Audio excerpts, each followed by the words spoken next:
Halo bapak-bapak dan calon bapak-bapak, kita balik lagi di Open Transport Tycoon Deluxe Part 2. Ini kita bakal jelasin infrastruktur dan kendaraan pengenalan umum.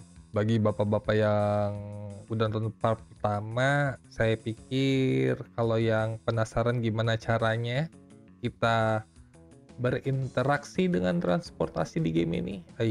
Interaksi apa hubungannya apa ya? Ya pokoknya gini, buat part 2 ini saya akan ngejelasin itu infrastruktur dan transportasi apa aja yang ada di game ini, Pak.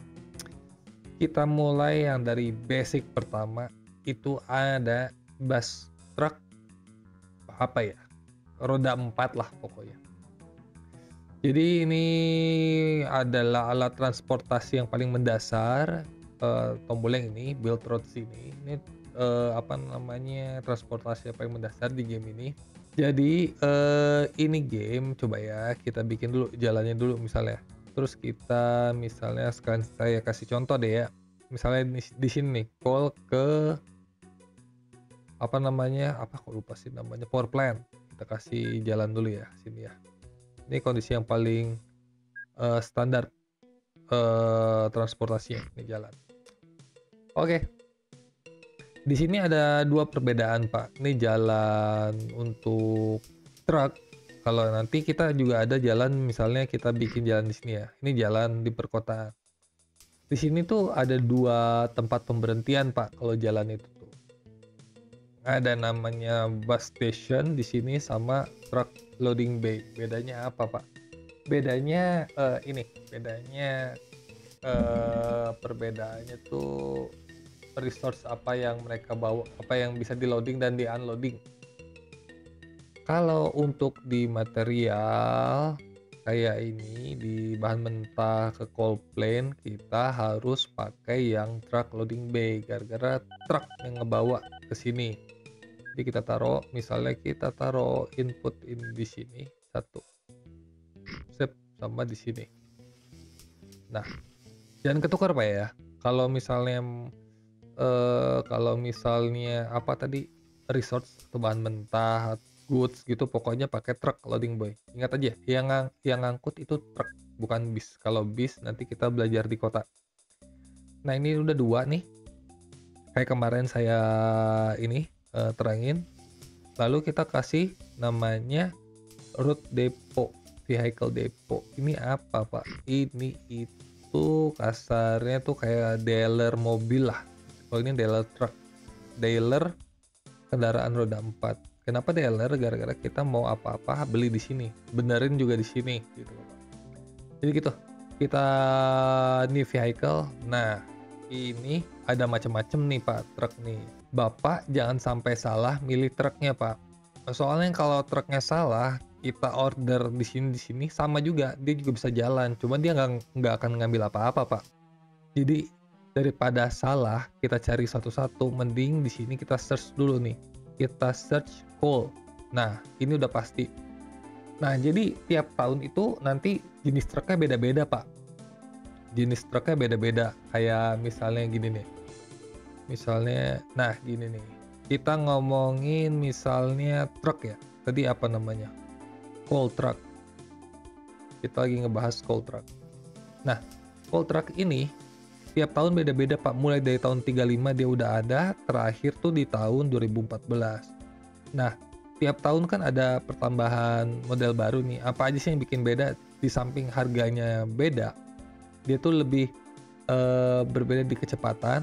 Ini kayak gini nih, kayak truk tahun 35 speednya masih 48 km per jam full ya. Sedangkan kalau yang di 2014 tuh udah 112 km per jam. Beda di situ. Sama kapasitasnya jelas Pak, lebih besar yang baru. Jadi gitu. Jadi misalnya Bapak kalau ada 2 gini, kalau uangnya juga ada, ya beli yang baru aja. Udah otomatis paling cepet dan kapasitasnya paling banyak. Jadi ini kita klik dulu nih, kita buy vehicle. Nah, buy, ini kondisi truk udah ada di dalam depo nih Pak. Cuman masih parkir. Selanjutnya yang perlu kita lakukan adalah kita order. Order tuh kita kasih apa ya? Kita kasih perintah, kamu ngambil barang dari sini dan drop ke sini. Gimana dia taunya dia bakal ngambil dan drop di situ? Di situ biasanya sih otomatis Pak ya. Cuman untuk memastikan kita klik perintah pertama tuh yang di sini, kita full loadin. Jadi dia akan full dulu di sini baru dia berangkat. Dan di ujung kita minta dia unload. Nah, langsung kita suruh jalan. Jadi itu konsep yang ada di kendaraan roda 4 sih Pak. Selanjutnya berbeda dengan nanti kita kan ini kan ngomongin truk nih Pak ya. Tuh dia udah loading. Ngomongin truk pakai truck loading bay namanya. Nah, di sini nanti kita juga ada tugas menghantarkan passenger penumpang Pak. Nah, kalau passenger itu ininya beda Pak, apa namanya stationnya. Stationnya dia pakai passenger atau bus station. Nah, gini. Jadi ini fungsinya kalau ini gimana cara makainya? Kalau ini kan dari bahan mentah ke factory-nya ya, ke coal mine-nya misalnya dari kok coal mine siapa namanya ini? Kok lupa saya namanya power plant, dari coal mine ke power plant gitu ya. Kalau buat ini penumpang, passenger kita bikin minimal 2 station Pak. Misal dari sini kita mau kirim ke sini. Oke, jadi di sini ada 2, kita ngantarkan penumpang dari sini ke sini. Keluar kota juga bisa Pak. Jadi ini saya kasih contoh simpel aja. Kita beli bisnya dari depo. Jangan lupa ini diganti ke passenger dulu. Kita beli busnya, udah ada di dealer, kita kasih perintah dari sini ke sini. Nah, kalau ini biasanya saya nggak pakai unload sama full load Pak. Biarkan aja seadanya passenger di sini dia berangkat ke sini, seadanya passenger di sini berangkat ke sini. Jadi gitu Pak. Sep. Nah, jadi ingat kalau di dalam kota pakai bus station, kalau yang di apa namanya? Di luar di resort yang ada material bahan mentah dan factory pakai truck station. Truck loading bay, sorry. Tapi nggak gitu aja Pak. Di sini tuh siapa namanya si kota bakal juga permintaan mail Pak. Nah, mail ini pakai yang ini Pak, pakai truck loading bay. Walaupun bentuknya kayak mobil box ya nanti. Jadi kita tetap sama konsepnya, bikin 2 titik dari sini ke sini. Ini sama, keluar kota pun nggak masalah Pak. Misal titik sini, satu lagi di luar kota gitu misalnya sini. Bisa. Nah, terus kita beli lagi. Kita datang ke dealer, kita cari mail. Nah, kita buy lagi, kita kasih order kayak tadi Pak. Dari sini ke sini. Set. Nah, gitu aja. Kalau di dalam kota saya nggak pernah jarang buat full load sama unload di stasiun mana gitu Pak. Biarin aja dia kerja dengan sendirinya. Nah ini untuk truk sama bus Pak ya, infrastruktur dan transportasi pertama. Kita lanjut rel kereta api. Nah ini yang lebih kompleks ini nih Pak. Kalau kata saya transportasi dan infrastruktur yang paling kompleks tuh ini rel kereta api. Di sini itu pas Bapak nanti hold, nanti ada beberapa tipe rel kereta Pak. Ada rel biasa, ada electrical railroad, monorail sama maglev. Saya bakal jelasin bedanya apa. Jadi rel standar itu tuh rel yang paling pertama kali kebuka nanti Bapak kalau misalnya Bapak main dari 1965 ke belakang lah. Itu pertama kali rel standarnya keluar.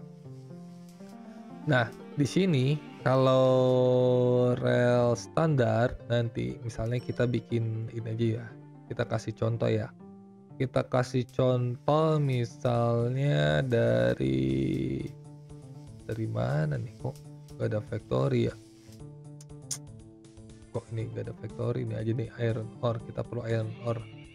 Nah, iron ore. Nah, kita bikin dulu station misalnya kita bikin ya. Kita bikin ini dari sini menuju ke sini.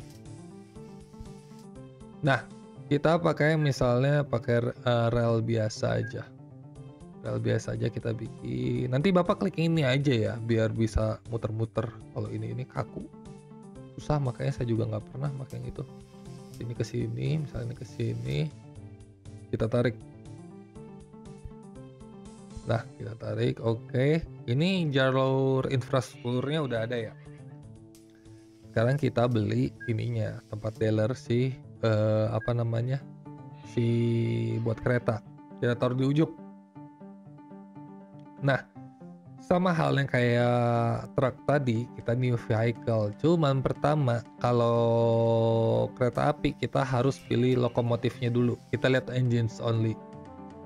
Nah, di sini tuh saya main di tahun 2020 ya ini Pak ya. Nah, di sini tuh tinggal ada diesel.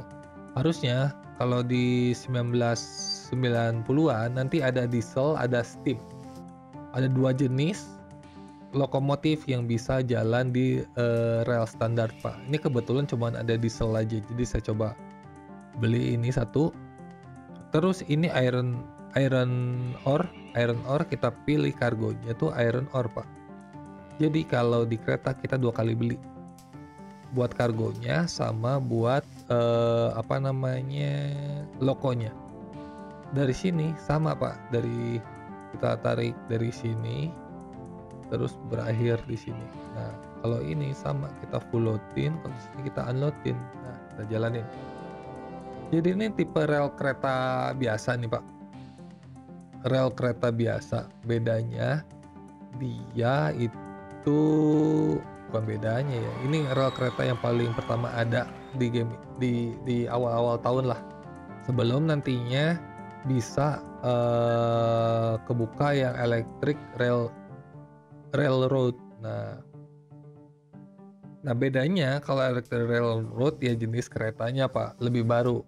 Gimana caranya? Misalnya Bapak nih udah kagok udah keburu bikin rel standar ya, terus Bapak mau upgrade, tinggal klik yang ini Pak, tinggal klik yang ini, di convert langsung sama dia, tahan dari sini ke sini. Nanti dulu, bentar ya, nanti. Nah, ini bentuknya kan gini nih Pak ya.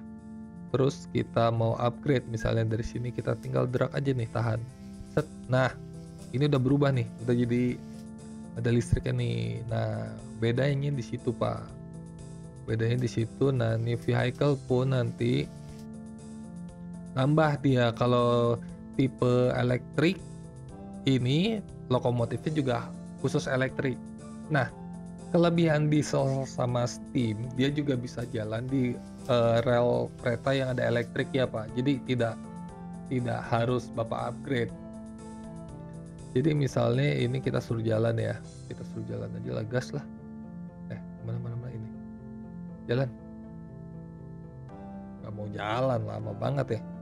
Ini nggak usah full load lah, misalnya kita ya aja di sini load available aja. Nah, tuh kan, dia walaupun dia jenis lokomotifnya diesel tetap bisa jalan Pak, tetap bisa jalan. Nah, coba misalnya kita suruh balik ya, suruh masuk ke depo lagi, kita ceritanya mau upgrade lokomotifnya Pak. Biar apa Pak? Kayak bus tadi, semakin baru kecepatannya makin cepat, sama kalau ini tuh tonase narik kargonya lebih besar. Kalau untuk kargonya sendiri, kontainernya sendiri mah sama aja Pak. Misalnya Bapak mau beli ini nih, kita klik, uangnya nggak cukup, kita buru dulu. Oke. Nah, ini misalnya Bapak mau upgrade ke sini, kita tinggal beli, ini Bapak pasangin ke atas. Kita Bapak, elah, ini kita uang, terus Bapak kasih deh ke atas. Sebenarnya ada cara cepat namanya replace Pak. Nanti itu mah kalau udah ini manualnya dulu aja kayak gini nih Pak. Nah, udah tinggal Bapak jalanin lagi. Tuh. Jadi gitu Pak. Ini jadi rel standar sama rel kereta elektrik umumnya bisa dipakai sama steam dan diesel Pak. Kalau elektrik ya harus elektrik ya. Kalau di rel standar dia nggak akan mau maju, dia bakal stuck di peronnya sini, di stasiunnya sini.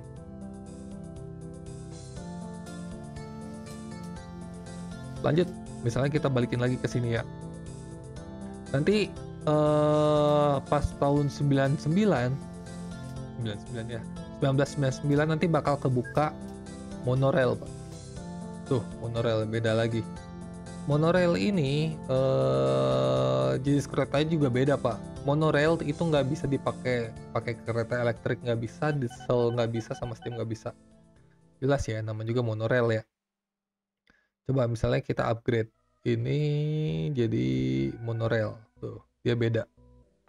Dia beda berarti kita harus upgrade ininya, logonya menjadi, oh ini juga ternyata kita harus upgrade ininya, Pak.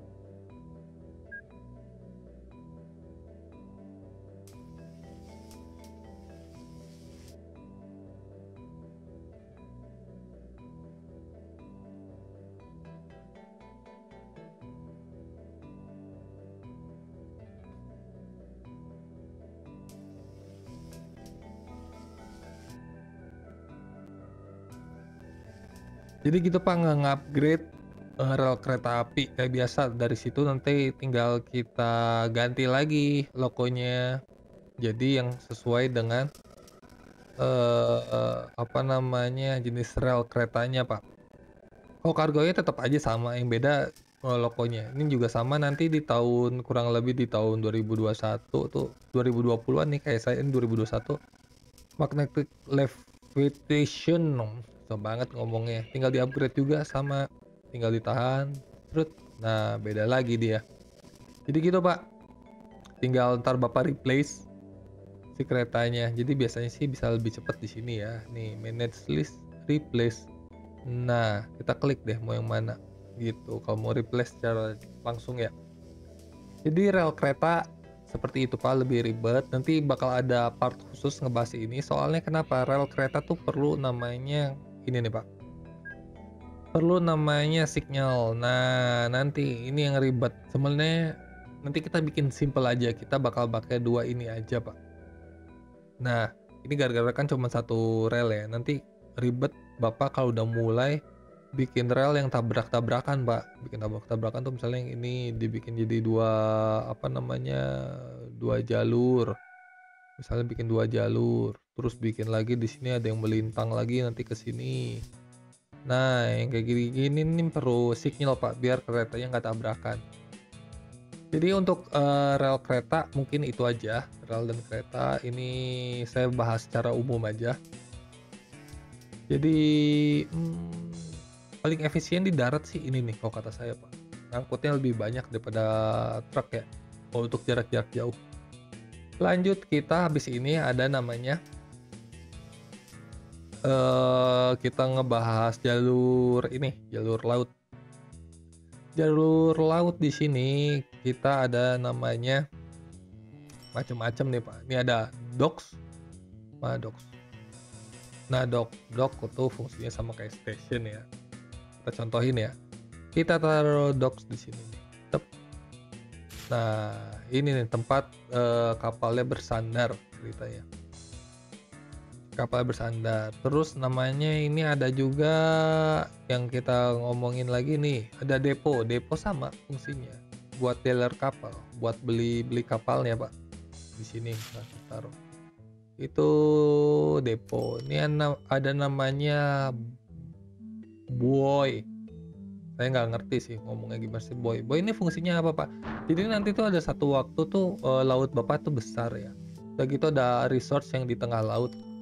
Saran saya Bapak tuh kasih apa namanya, arahan si kapal biar nggak nyasar Pak. Kayak gini misalnya, sini, sini, sini, sini, sini, nah sini. Misalnya gitu. Jadi si kapal bakal ngikutin di sini. Soalnya kapal tuh kalau saya perhatiin rada random geraknya Pak. Nggak kayak jalan apa namanya, truk sama kereta api kan udah ada jalurnya ya. Kalau kapal tuh lebih random, kadang datang dari sisi A pulangnya ke sisi B, muter kayak gitu Pak. Jadi buoy ini fungsinya buat nge-guidance si apa namanya, si kapal biar nggak kemana-mana. Lanjut nih, ini ada ini nih Pak, ini ada kanal, ada aquaduk, sama ada kok aquaduk nih, ada namanya locks sama aquaduk. Nah, ini fungsinya gimana Pak? Ini misalnya gini nih, ini ada namanya kan, ada oil rig nih. Oil rig nih biasanya dia ngasilin ini kan, ngasilin minyak. Nah, minyak, Bapak perlu minyak ke sini. Ada 2 cara, Pak. Bapak, eee, antar kapal ke sini, terus Bapak sambungin pakai misalnya, duduh kok nggak kelihatan, sorry sorry sorry, salah. Bapak sambungin pakai jalan ke sini misalnya ya, set set set. Nah, Bapak bikin station di sini, misalnya station di sini sama di sini. Terus nanti truk, tangki ngangkut bawaan dari kapal ke sini. Itu cara satu. Cara duanya, ternyata si ini fungsi apa namanya, kanal ini nih fungsinya buat bikin jalur di sini nih, Pak, di tengah-tengah sini. Jadi Bapak misalnya bikin, aduh salah saya. Nah, misalnya kanal ya, kita bikin buoynya dulu aja di sini. Ini fungsinya apa? Ngehubungin laut sama darat, Pak. Pet. Nah, udah kebuka kan laut. Terus kita bikin jalur, ininya, jalur apa namanya, jalur airnya. Nah, ini juga bisa diperlebar, Pak, sebenarnya. Nah, kita drag aja nih misalnya gini, misalnya kita bikin gini ya. Nah, bikin gini. Nah, jadi si kapal bisa masuk ke sini. Di sini, terus kita tinggal bikin dock. Kenapa ini nggak bisa? Soalnya kalau dock itu dia harus lebih tinggi ininya nih, Pak. Nah, lebih tinggi apa namanya belakangnya. Tuh, set, tuh kan. Accept oil supplies good. Berarti kita udah bisa ngirim dari sini bisa langsung masuk ke sini nih. Jadi fungsinya gitu. Jadi ngehubungin laut sama daratnya pakai locks dulu, dalamnya baru pakai ini, pakai kanal. Nah, kalau aqueduct buat apa, Pak? Aqueduct tuh fungsinya kayak, jembatan. Oh, saya belum bahas jembatan ya di sini ya. Nanti saya bahas jembatan. Jadi aqueduct tuh ngehubungin ini nih, Pak, ngehubungin daerah-daerah yang miring di darat. Kalau tadi kan kalau locks dari laut ke darat, kalau aqueduct tuh kayak kayak gini nih misalnya, mana, ini nggak ada ya. Coba ya saya kasih contoh ya. Dihubunginnya pakai aqueduct, Pak, tuh. Eh, not enough cash. Ya, uangnya habis, Pak. Nah, Pak, ini kita lanjutin tadi sama, saya masih pakai peta yang sama. Jadi aqueduct tadi kita ya stuck-nya di aqueduct. Aduh, kelihatan bego banget saya nggak disiapin uangnya. Aqueduct tadi fungsinya buat kayak gini, Pak, ngehubungin lembah ke lembah, Pak. Lembah dari arah sini, misalnya apa ya? Elevasi ini ke elevasi sini nih pakai ini. Tuh, jadi kayak jembatan fungsinya. Saya juga belum ngomongin jembatan ya tadi ya. Ya pokoknya kalau jembatan standar aja nih, pas jembatan tuh ada di rel kereta, ada di jalan biasa ada. Kalau di laut, di apa namanya, transportasi laut namanya aqueduct. Nah, kalau jembatan di sini cara makainya simpel aja sih, Pak. Misalnya nih Bapak ada jalan nih, mau ngelewatin ke situ, tinggal tarik daerah kosong ke kosong. Terus ada beberapa pilihan. Ini pengaruh sama kecepatan kendaraannya, Pak, ya. Tuh jadi deh jembatan. Sama halnya kayak kereta, Pak. Kereta juga sama kok. Misalnya nih ada rel kereta 1, rel kereta 2, Bapak mau nyebrang ke sini, kasih sini. 1, ini 1, udah dia di rel kereta. Kalau jembatan nggak bisa diagonal, Pak, ya. Diagonal cuma buat rel doang. Jalan juga nggak bisa diagonal. Diagonal kayak gini nih misalnya. Nah, ini cuma bisa di kereta api, jalur kereta api. Jadi gitu, Pak.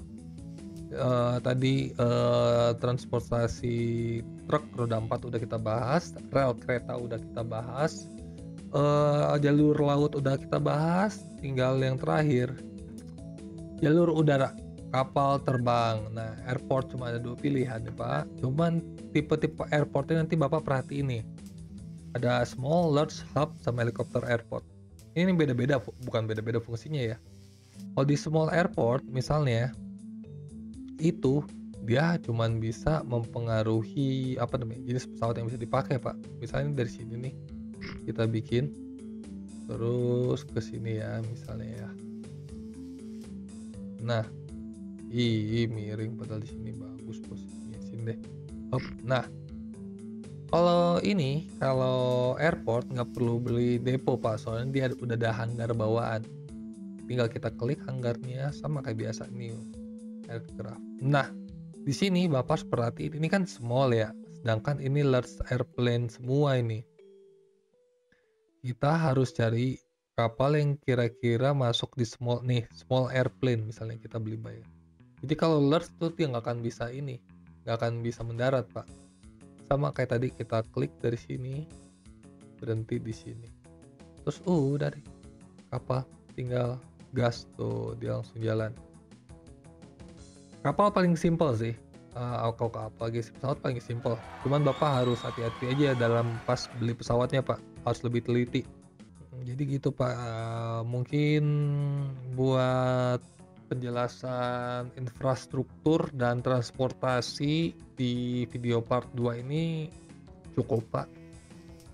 Cuman kayak gini aja game yang cuman ngatur 4 transportasi doang, masa Bapak nggak bisa sih? Cuman nanti banyak item-itemnya Pak, banyak yang bisa dibahas di sini. Soalnya apa?